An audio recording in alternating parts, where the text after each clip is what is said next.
19h30 à Yaoundé, c'est l'heure de s'informer sur les antennes d'Horizon 3 Télévision. Mesdames et messieurs, bonsoir et bienvenue à cette session de l'information. Au sommaire de ce journal, on titre sur trois actualités majeures, notamment la journée mondiale de la poésie qui célèbre la richesse et la diversité de la poésie sous toutes ses formes, un moment propice pour réfléchir à l'évolution de cette forme ancestrale et à sa capacité à s'adapter aux enjeux contemporains. Pour cette édition, la rédaction centrale d'Horizon 3 Télévision s'attarde sur le slam comme poésie révolutionnaire en politique, alors que la session parlementaire de mars 2025 se poursuit au Cameroun. Le renouvellement des bureaux des deux chambres remplis par Marcel Niad Ndifendi et Kava Yege Djibril, respectivement comme président du Sénat et de l'Assemblée nationale pour la nouvelle législature, semble conforter le statu quo jusque-là entretenu dans le pays. On en parle au cours de ce journal. Et puis hors de nos frontières au Gabon, à l'approche de l'élection présidentielle prévue le 12 avril 2025, la campagne préélectorale bat son plein dans le pays avec les candidats en lice. Mesdames et messieurs, c'est tout pour le sommet de ce journal. Les détails dans une poussière de secondes.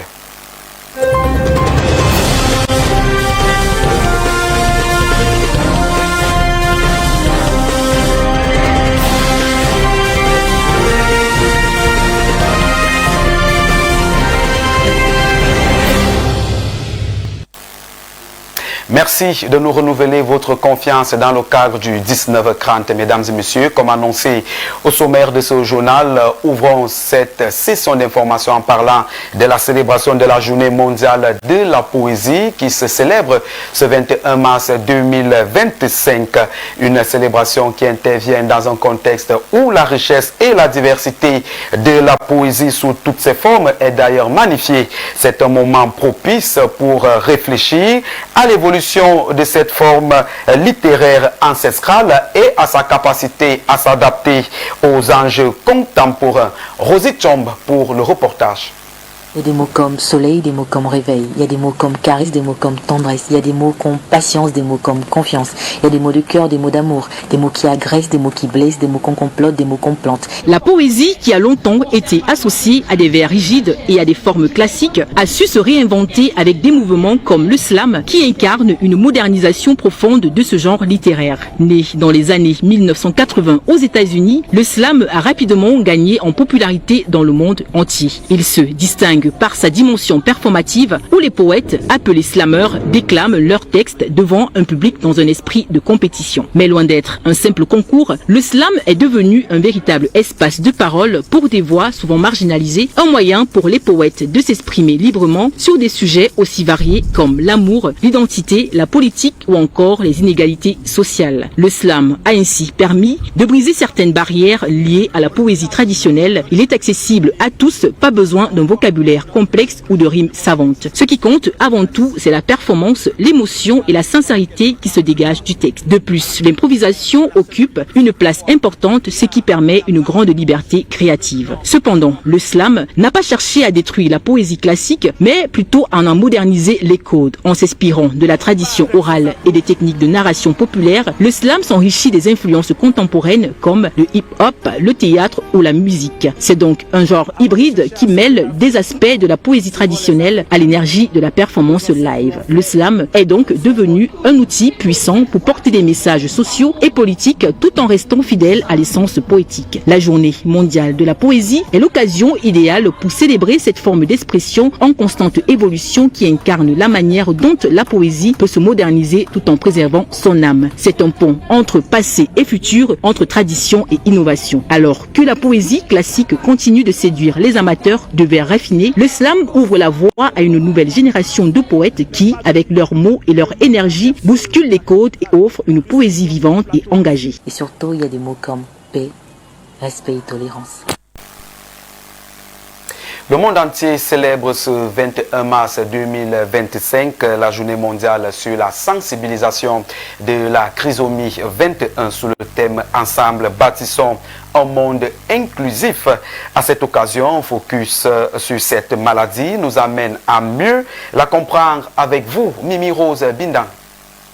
La trisomie 21, encore appelée le syndrome de Down ou encore Mongolie, est une maladie qui résulte d'une anomalie chromosomique avec la présence d'un chromosome 21 supplémentaire. Selon les données de l'Organisation mondiale de la santé, la prévalence de la trisomie 21 au Cameroun est estimée à 1,4 pour 1000 naissances. Ainsi, les personnes atteintes de cette maladie peuvent présenter des caractéristiques physiques spécifiques comme un visage plat, des muscles affaiblis et des yeux en forme d'amande. Elles sont petites de taille, leur coefficient intellectuel est assez réduit et peuvent avoir des retards d'apprentissage. Cette maladie se transmet pendant la grossesse. Il est important de sensibiliser les jeunes femmes en âge de procréer sur les risques liés à la transmission du syndrome. 21 parce que au niveau de la 21e paire de chromosomes, il y a un chromosome surnuméraire, c'est-à-dire qu'en réalité, au niveau de chaque paire, on a 2 chromosomes. Maintenant, au niveau de la 21e paire, on a un chromosome surnuméraire, ce qui vaut l'appellation de trisomie 21. Leur espérance de vie est de 60 à 80 ans et des probables acquisitions d'une démence et les pertes de mémoire. En somme, de même qu'un suivi médical particulier, une prise en charge adaptée est nécessaire dès la naissance pour une meilleure qualité de vie paisible. La prise en charge paramédicale repose sur une complémentarité d'approche thérapeute. Une insertion sociale pour ces personnes porteuses est aussi importante qu'il faut leur procurer du bonheur et la joie de vivre. Parlons politique dans cette session de l'information pour dire que la session parlementaire de mars 2025 est en cours au Cameroun et dans l'une de ses articulations essentiellement consacrée au renouvellement des bureaux des 2 chambres, Marcel Nyat Ndifendi et Kava Yege Djibril ont respectivement rempli comme président du Sénat et de l'Assemblée nationale pour la nouvelle législature, ce qui du reste conforte le statu quo jusque-là entretenu dans le pays. Le Cameroun sous la gouvernance gérontocratique, c'est l'éditorial qui portait la signature de Jean-Claude Fouda.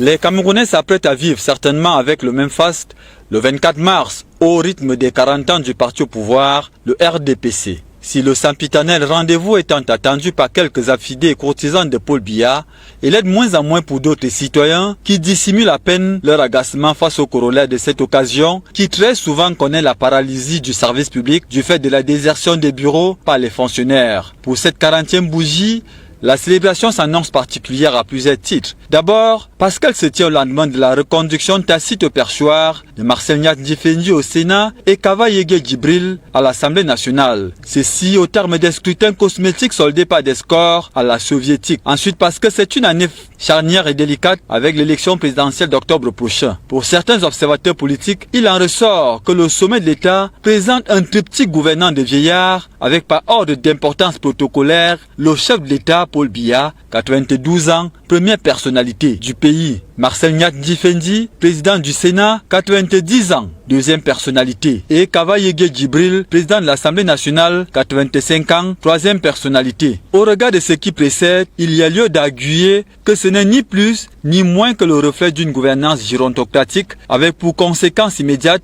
le laxisme, l'inertie et ses fâcheuses déclinaisons multiples, au rang desquelles le non ou difficile renouvellement de la classe politique dirigeante. Aussi retrouve-t-on tutti quanti des ministres à vie, des membres du gouvernement âgés, des PC à oublier pour les chanceux, sinon morts, des directeurs généraux depuis 15, 20, voire 30 ans en poste, pendant que la loi prévoit tout simplement 9 ans maximum. De nombreux autres hauts commis de l'État décédés et des postes vacants. C'est donc dans ce principe de causalité que l'on pourrait aisément comprendre que sur 10 gouverneurs de région, plus de la moitié ont atteint la limite d'âge d'admission à la retraite. Il n'est pas rare de voir des fonctionnaires retraités qui continuent de bénéficier des prolongations spéciales après 35 années de service, à côté des Camerounais pourtant de 35 ans qui n'ont jamais goûté aux délices d'un emploi. Il est donc clair que le Cameroun est sous la gouvernance de vieillards, d'hommes âgés et de grabataires. Dès lors, comment s'étonner que les hautes instructions, les hautes directives et autres arbitrages du chef de l'État sont de moins en moins observés à la lettre? Comment s'étonner que certains collaborateurs du chef de l'État ne disent pas la vérité ou mieux mentent le chef de l'État sans être inquiétés? Comment s'étonner de la gabégie outrancière des décideurs? Pourquoi s'étonner de l'escalade de la corruption, l'abus de pouvoir, le trafic d'influence, le favoritisme, la malgouvernance et autres dérives si le chef et ses lieutenants tiennent toujours le gouvernement dûment ferme? En tout état de cause, tous les signaux semblent indiquer le contraire.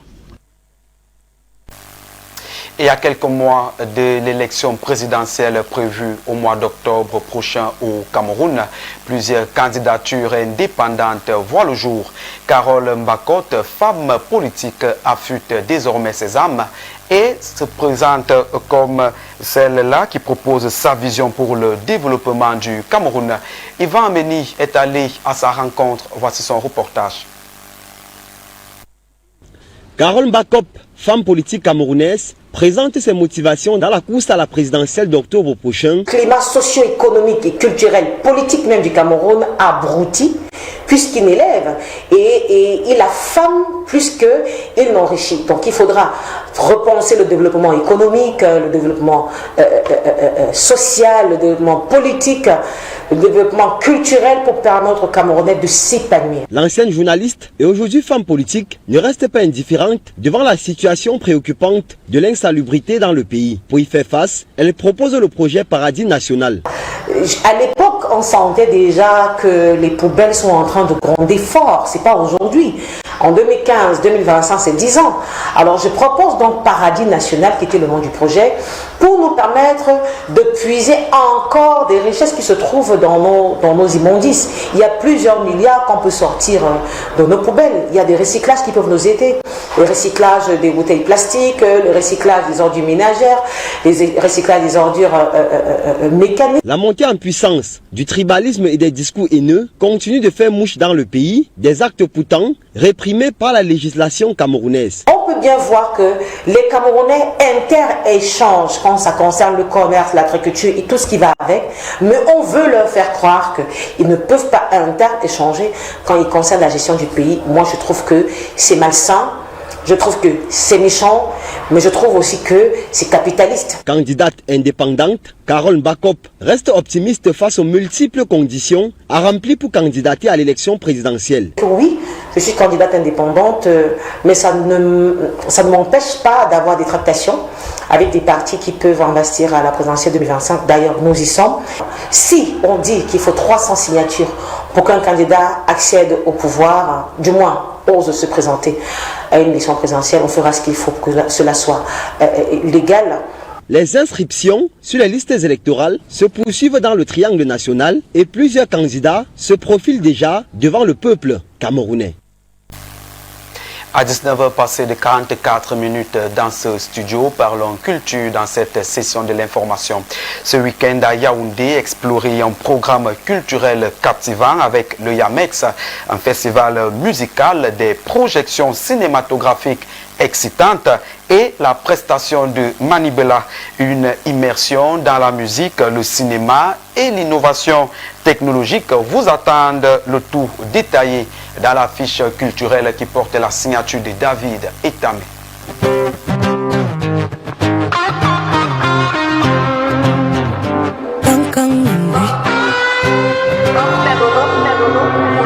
Trop de raisons pour trouver là, peu de solutions, il faut être vaillant. Ce week-end, Yaoundé vous offre un riche programme culturel à ne pas manquer entre musique, cinéma et réflexion sur les enjeux actuels au cœur de la culture avec le Yaoundé Music Expo. L'édition 2025 du Yamex se déroule au Centre culturel Ubuntu du 20 au 22 mars 2025. Cette 5e édition explore un thème d'actualité majeure et notamment par sa thématique l'intelligence artificielle face aux défis du développement des industries culturelles et créatives en Afrique. Un événement incontournable pour les passionnés de musique et de technologie.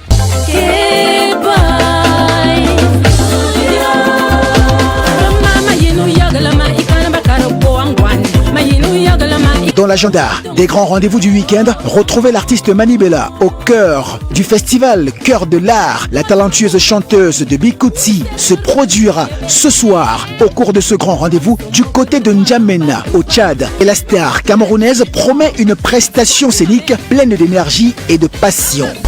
ma fille chérie, Manipela, selon la volonté de Dieu, les hommes ont le secret. Côté cinéma, action et aventure à l'affiche. Pour ça, le premier d'une légion. J'avais demandé une armée et qu'est-ce que j'ai eu? Vous, je vous félicite. Vous venez d'être promu. Monsieur Stark, j'ai pensé à ça pour l'uniforme. Les cinéphiles pourront se régaler ce week-end au Canal Olympia, Université de Yaoundé 1. Premier cliché, Capitaine America, film d'action de 2h06 en projection à partir de 11h. Retrouvez ce film culte de l'univers Marvel où Steve Rogers, un jeune homme flétre, devient un super soldat durant la Seconde Guerre mondiale. Il doit stopper Crâne Rouge qui menace le monde avec des armes surpuissantes. Ce film a engendré plusieurs suites dont Capitaine America, le soldat de l'hiver et Capitaine America Civil War.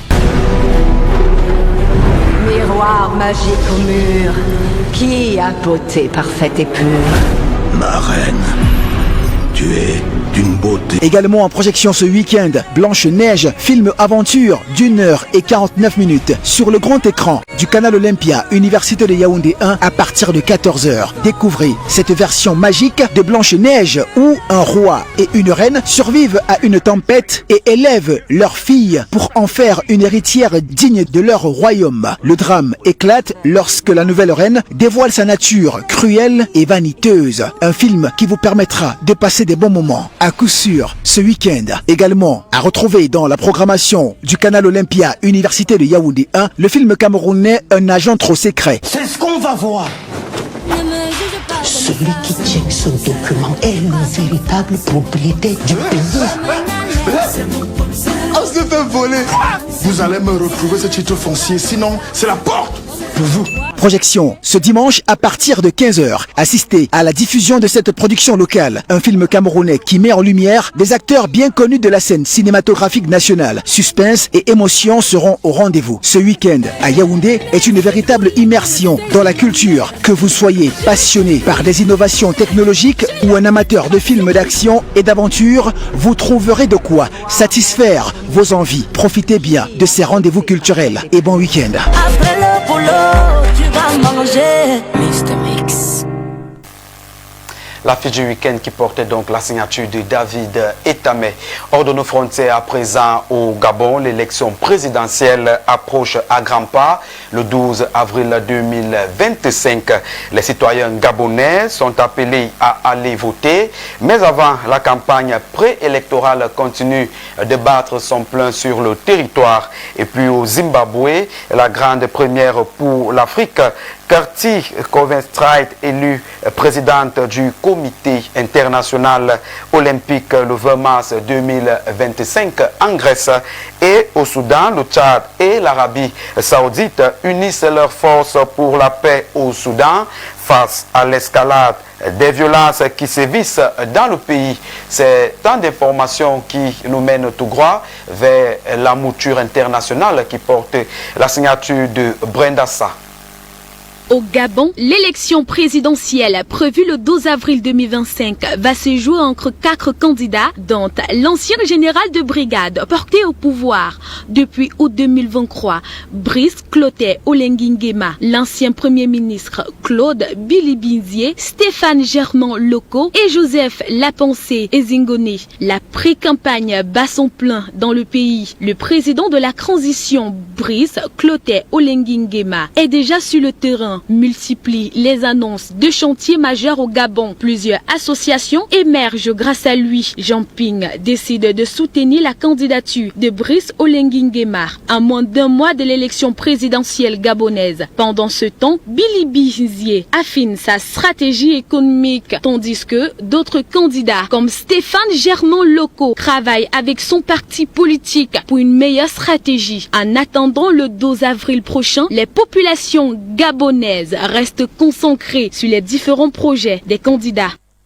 Au Zimbabwe, Kisti Konvaskri, élue présidente du comité international olympique, une grande première pour l'Afrique. La Zimbabwéenne de 40 ans, ancienne nageuse, est élue présidente de l'institution ce jeudi 20 mars en Grèce. Elle est la première femme et la première africaine à accéder à ce poste, où elle succède à l'Allemand Thomas Birch. Le président sortant du CIO a largement encouragé l'ex-nageuse. Après sa carrière sportive, elle s'est engagée en politique. Elle occupe le poste de ministre de la Jeunesse, des Sports, des Arts et Loisirs au Zimbabwe.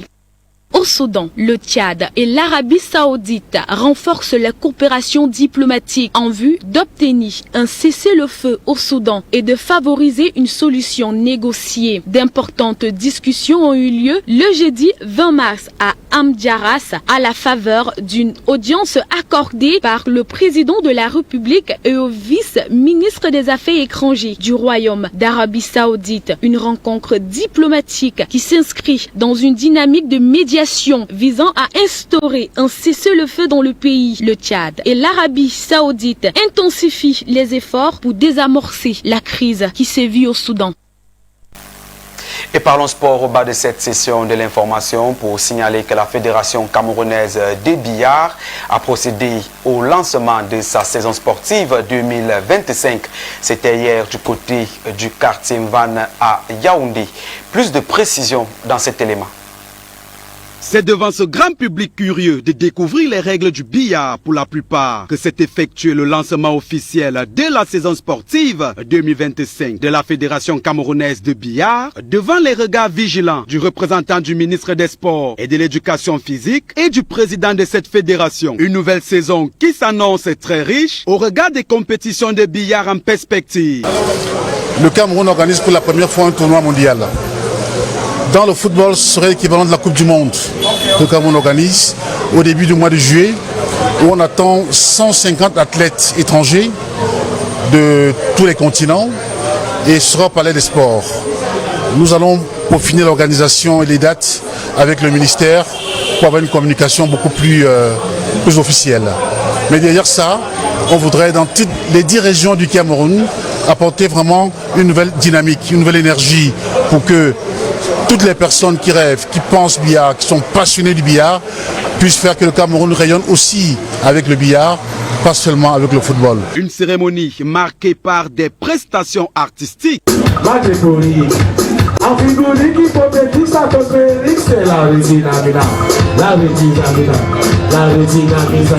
Mais surtout par 2 confrontations très enlevées entre des billardistes capés en dames comme en monsieur, qui n'ont pas manqué d'exprimer leurs ambitions pour cette nouvelle saison. Pour que je puisse récupérer mon trône de champion du Cameroun, je me suis entraînée, j'ai acheté des gadgets que je n'en avais pas avant, je me suis responsabilisée sur ma tenue et ma forme de jeu.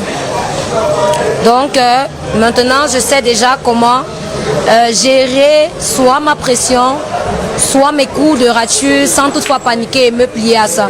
Et en face, la championne en titre, Élisée Ngono, reste sereine. Les échéances me mettent beaucoup de pression, mais de manière vraiment positive, de me permettre de me mettre suffisamment au travail, de travailler plus que davantage parce qu'il faut que je sois à la hauteur, parce que je suis déterminée à vouloir jouer au niveau international et de pouvoir démontrer que je suis aussi meilleure qu'eux. Je suis championne du Cameroun 2 fois de suite, 2 années successives. Ça veut dire que j'ai un titre à garder, à contenir, quoi. Le Cameroun abrite d'importantes compétitions internationales de billard en mai prochain. Et les billardistes comptent doubler d'ardeur afin de représenter le Cameroun de la plus belle des manières. Je me prépare du mieux que je peux et j'espère pouvoir faire de mon mieux et gagner une médaille. Il y a de nouveaux objectifs qui sont réussis à l'international, vu que depuis des années, le Cameroun ne participait plus à l'international et on a relancé depuis l'année passée. C'est dans une ambiance festive que s'est refermée cette cérémonie de lancement officiel de la saison sportive 2025 de billard. Place désormais au jeu. Stop et fin de cette session de l'information, mesdames et messieurs. Merci de nous avoir accordé votre attention, j'allais dire. Restez en compagnie de Bertrand Bika et de ses invités dans le cadre de Horizon Soir. Quant à moi, je vous donne rendez-vous très prochainement.